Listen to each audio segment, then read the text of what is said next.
ఇప్పుడు ఫ్లెక్సీలు వేసాము తెలుగుదేశం పార్టీ తరఫున. ఫ్లెక్సీలు వేస్తే ప్రతిపక్ష నాయకుని బొమ్మ వేయకుండా విమర్శలు చేయకుండా ఫ్లెక్సీలు ఉంటాయా? అప్పుడు వివేకానంద రెడ్డి గారు హత్య జరిగితే చంద్రబాబు నాయుడు గారు లోకేష్ గారు చేశారని చెప్పి టీవీలో పేపర్లకు వేయలేదా?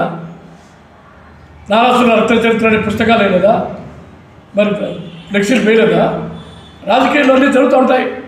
ఆ ఫ్లెక్సీలు వేసిన దానికే పోయి కావాలని అది షొడ్డు పెట్టుకొని అది సాగ్గా పెట్టుకొని అంబటి రాంబాబు కానీ వీళ్ళంతా కూడా చేయడం.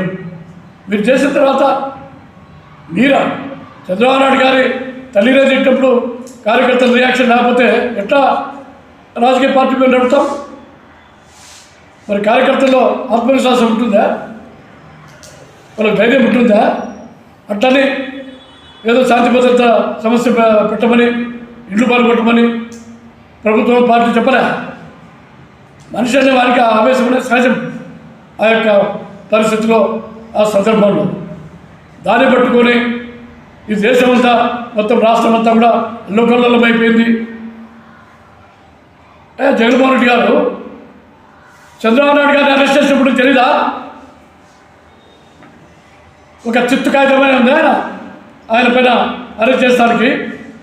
స్కిల్ డెవలప్మెంట్ దాంట్లో కేసు పెడతావు, అరెస్ట్ చేపిస్తావు, ఇసుకని కేసు పెడతావు, మద్యమని కేసు పెడతావు, లేకపోతే ఈ ఫైబర్ నెట్ కేసు పెడతావు. నెలల తరబడి ఆయన లోపల పెట్టలేదా? అచ్చెన్నాయుడు లోపల పెట్టలేదా? మరి దుర్బాల్ నరేంద్ర పెట్టలేదా? కొలువు రవీంద్ర పెట్టలేదా?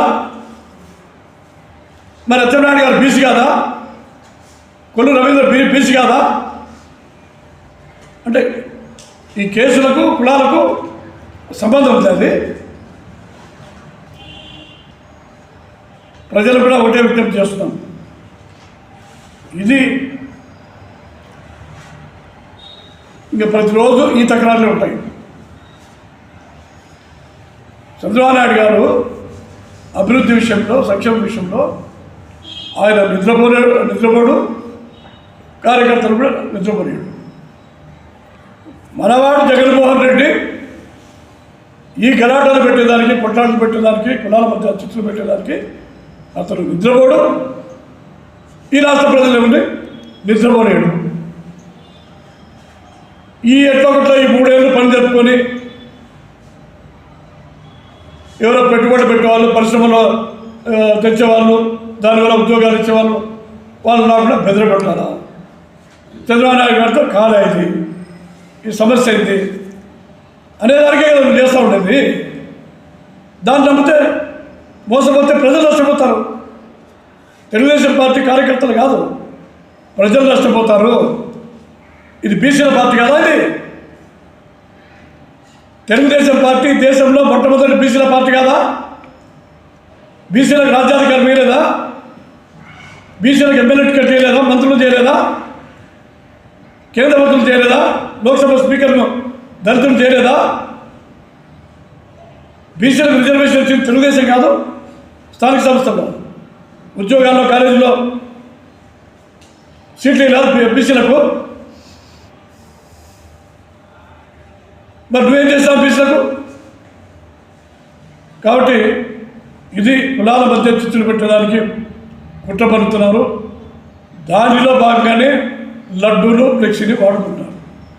ఇది ప్రజలకు గమనించాలా?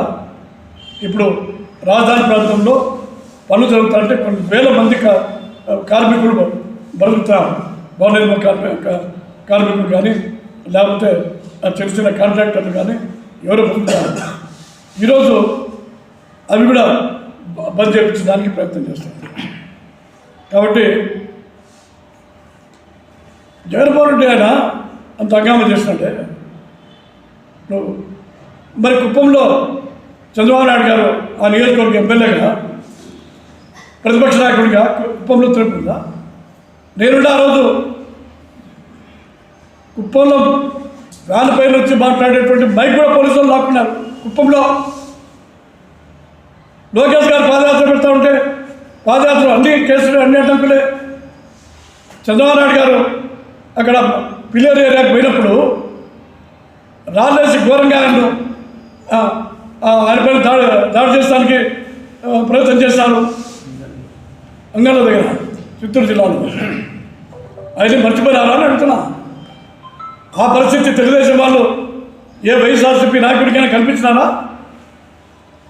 గత ప్రభుత్వంలో కానీ ఇప్పుడు కానీ మాచర్లకు పోతూ ఉంటే బోండా అమ్మ ఇప్పుడు సీనియర్ ఎమ్మెల్యే ఆయన కారులో ఉంటే ఆయన అద్దాలు పలుపెట్టి చంపేదానికి ప్రయత్నం చేశారు మాచర్ల ప్రాంతంలో. అవన్నీ మర్చిపోయి ఇంత చిన్నదానికే ఆగిత్యం చేస్తాడు, అఘాయిత్యం చేస్తాడు. మొగుడిని కొట్టి మొలసాలకు ఎక్కినట్టు మొత్తం అంతా కూడా తప్పులు చేసేది, దౌర్జన్యాలు చేసేది, దాడులు చేసేది, తిట్టేది, బీభత్సం చేసేది. మమ్మల్ని ఎవరో పెట్టారు, మా పైన తప్పుడు కేసులు పెట్టారు, మేము బాధితులము, మాకు అన్యాయం చేశారు, అధికార దుర్వినియోగం చేస్తారు, ఈ విధంగా మాట్లాడుతున్నాం. కాబట్టి దయచేసి రాష్ట్ర ప్రజలు కూడా గమనించండి. ఇది ఏదో ఫ్లెక్సీలది లడ్డుల విషయం కానే కాదు. ఇది ఖచ్చితంగా కులాల మధ్య, జిల్లాల మధ్య, ప్రాంతాల మధ్య చిచ్చు పెట్టి, ఎందుకంటే ఓట్లు అడిగే దానికోసము వాళ్ళకి ఎటువంటి సబ్జెక్టు లేదు. వాళ్ళ పరిపాలనా కాలంలో అభివృద్ధి లేదు, సంక్షేమం లేదు, శాంతి భద్రతలు లేవు, ఏది కూడా సక్రమంగా లేదు. 10 లక్షల కోట్లు అప్పు చేసినారు. నేను ఒకటి అడుగుతున్నా, ఇంకా 2 ఏళ్ళు కళ్ళు మూసుకోండి, మనమే మళ్ళీ ప్రభుత్వంలోకి వస్తామని చెప్పి జగన్మోహన్ రెడ్డి అంటున్నాడు. నువ్వు ఎట్లా అడుగుతావా అప్పట్లో? నువ్వు అడిగింది ఒక్క ఛాన్సే కదా, 2 ఛాన్సులు ఏంటంటాడు ఆమె ఎలక్షన్లో పాదయాత్రలో. నువ్వు అడిగింది ఒక ఛాన్స్ ఇవ్వండి. నువ్వు ఒక ఛాన్స్ ఇచ్చినావు, ఒక ఛాన్స్కి ఇంత చేసినావు, మళ్ళీ 2వ ఛాన్స్ ఎట్లా అడుగుతావు? ఏం ముఖం పెట్టుకొని పోతావు అంటే ఓటర్ల దగ్గరికి, ప్రజల దగ్గరికి. నీది 1 టైం సెటిల్మెంట్, అది అయిపోయింది. ఇంకా నువ్వు ఓటు అడిగేదానికే లేదు అసలు. ఒక ఛాన్స్ అయిపోయింది, బీభత్సం జరిగింది. కాబట్టి ప్రజలు కూడా ఆయన మీ దగ్గరికి వచ్చినప్పుడు చెప్పండి. నువ్వు ఒక్క ఛాన్స్ అన్నావు, నీ చరిత్ర తెలిసే మీకు ఒక ఛాన్స్ ఇచ్చినాము, విధ్వంసం అయిపోయింది.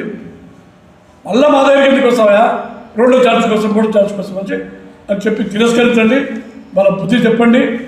ఏమి చేసినా కూడా మనకు ఆత్మవిమర్శం లేదు, ఆత్మ పరిశీలన లేదు, ఆత్మ పరిశోధన లేదు, అసలు ఆత్మే లేదు.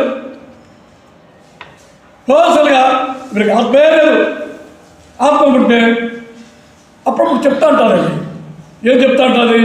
ఇది తప్పునైనా, ఇట్లా చేయకూడదు, ఇది నేరము, ఇది ఘోరము, ఈడ తప్పించుకునే కూడా పైన దేవుడు ఉంటాడు, నూనెలో వేసి కాల్స్తాడు, అట్లాంటివన్నీ ఉంటాయి శిక్షలు.